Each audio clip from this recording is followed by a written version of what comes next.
kedua orang tua kita, yaitu jejak-jejak kebaikan. Mudah-mudahan kita yang hadir di antara anak-anak orang-orang yang bisa meneruskan kebaikan perjuangan dari kedua orang tua kita, sehingga menjadi amal jariahnya, menjadikan kuburnya roboh min riyadil.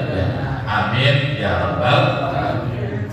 Kita lanjutkan pembahasan kitab tafsir masih dalam surat Al-Balad. A'udzu billahi minasyaitonir rajim. Bismillahirrahmanirrahim. Ayahsabu an lan yaqdir 'alaihi ahad yaqulu ahlaktu malan lubada.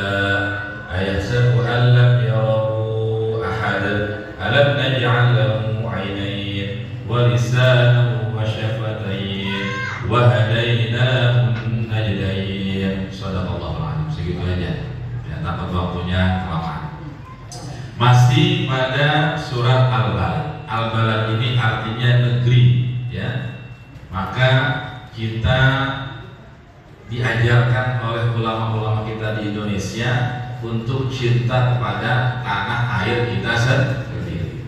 Ulama-ulama kita, khususnya dalam kalangan ulama Nahdlatul Ulama, sering kita dengar itu apa? Hubbul watan minal iman. Cinta pada tanah air kita sendiri adalah bagian dari keimanan kita. Artinya cintanya kita itu terhadap negara kita, negeri kita, menjadi sungguh-sungguh untuk mempertahankan kedaulatan negara kita Indonesia. Memang mau dijajah lagi, Pak? Nah, mau nggak dijajah Belanda lagi?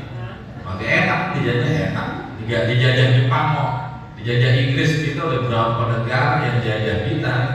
Ya Allah, maka turunlah pernyataan hubbul watan minal iman. Itu ada resolusi jihad, ya, di wilayah Jawa Timur itu, ya, resolusi jihad untuk memperkuat, ya, tanah air kita Indonesia. Termasuk Nabi kita Muhammad. Nabi kita Muhammad itu ketika dapat perintah hijrah dari Madinah, dari Mekah ke kota Madinah, beliau merasa sedih. Sebab kenapa? Kampung halamannya ditinggalin. Ya Allah, lahir di situ, ya enggak? Lahir di situ, udah gede, udah jadi nabi, karena banyak yang menyakiti beliau, bahkan taruhannya adalah nyawa, sehingga turunlah perintah hijrah. Maka Nabi akhirnya dengan sedih meninggalkan kota kelahirannya yaitu Mekah. Akhirnya dia mengikuti perintah wahyu dari Allah untuk hijrah ke kota Madinah. Pak, Nabi aja sedih karena ninggalin apa? Kampungnya. Meskipun kemudian Nabi bisa membebaskan orang-orang kafir Quraisy di wilayah Mekah, ya, sehingga Islam kemudian berkembang di wilayah Mekah. Meskipun pada akhirnya beliau nggak tetap di Mekah, tetapnya di mana? Di Madinah sampai meninggalnya. Nah, ini bukti bahwa Allah, ya, memberikan apa pelajaran kepada kita, cinta tanah air itu penting, ya, karena untuk mempertahankan kedaulatan, untuk mempertahankan apa kekuasaan, biar wilayah kita tetap ada. Nah, sekarang kita bagaimana cinta tanah air kita? Cinta tanah air kita khususnya terhadap lingkungan sekitar kita. Kita peduli terhadap lingkungan kita. Di antaranya kita bisa rembuk, kumpul, bisa duduk begini nih, Pak. Ini dalam rangka apa? Memperkokoh, memperkuat tali persaudaraan. Kalau kita kuat, kokoh, insya Allah, ya, kuat juga untuk memperkokoh keadaan wilayah kita sendiri. Jadi masih banyak yang mau duduk di majelis taklim, kemudian anak-anak kita juga masih demen yang namanya apa? Ngaji dan lain sebagainya. Itu salah satu cinta terhadap tanah air khususnya di wilayahnya sendiri. Nah, insya Allah kalau banyak orang yang duduk di majelis taklim, kampungnya terhindar dari apa? Malapetaka. Kita tidak akan mendapatkan apa? Musibah, azab dari Allah Subhanahu wa taala. Ayat berikutnya, ayahsabu alla yaqdiru alaihi ahad. Apakah ayahsabul insanu bi quwwatihi Ini tafsirnya. Apakah manusia mengira dengan kekuatannya allai yaqdiru alaihi, bahwasanya tidaklah seorang yang mampu selain dirinya. Jadi ini Allah lagi menegaskan bahwa ada kekuatan yang lebih besar selain kekuatan manusia yang ada di bumi ini, adalah Allah Subhanahu wa Ta'ala. Jadi manusia ditantang, ini khususnya orang kafir Quraisy.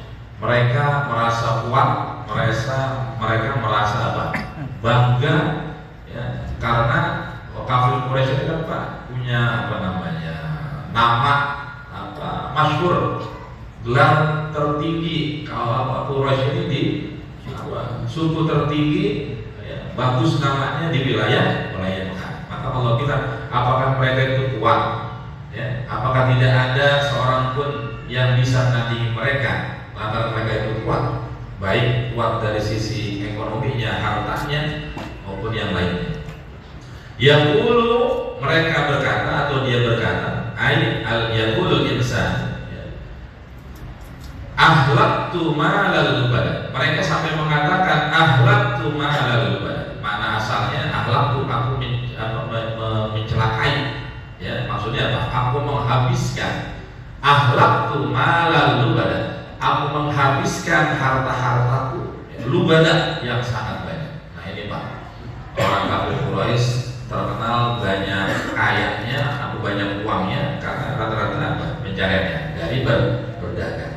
Mereka punya uang banyak, nanti bisa menumbangkan agama Islam. Tujuannya begitu. Mereka punya uang banyak, punya kekuatan, punya kehormatan, punya kemuliaan, kepengen menumbangkan Islam melalui Nabi kita, Nabi Muhammad SAW. Ada satu kisah, ya, ini sering kisahnya masyhur, ketika Nabi berdakwah, dari mulai dakwah sembunyi-sembunyi, kemudian akhirnya terang-terangan Nabi berdakwah. Sampai-sampai orang kafir Quraisy itu bingung nih, bagaimana bisa mengalahkan Muhammad. Jangan sampai Islam ini berkembang di kota Mekah. Akhirnya ada salah satu dari mereka, orang kafir Quraisy ini, yang mengusulkan, kalau kemarin kita menghalangi Islam dengan kekerasan, ya, sekarang bagaimana caranya strateginya dirubah agak lembut sedikit. Strateginya adalah orang kafir Quraisy ini kemudian diutus untuk, bahasa kerennya, bergaining. Kalau bergaining, tawar menawar. Bergaining bahasa kerennya Pak, biar paham. Bergaining, tawar menawar. Dia diutus untuk menemui Nabi kita Muhammad SAW. Apa tawarannya? Tawarannya ada 4. Ya, Muhammad, kalau engkau bersedia untuk meninggalkan dakwah Islam, saya kasih tawaran 4.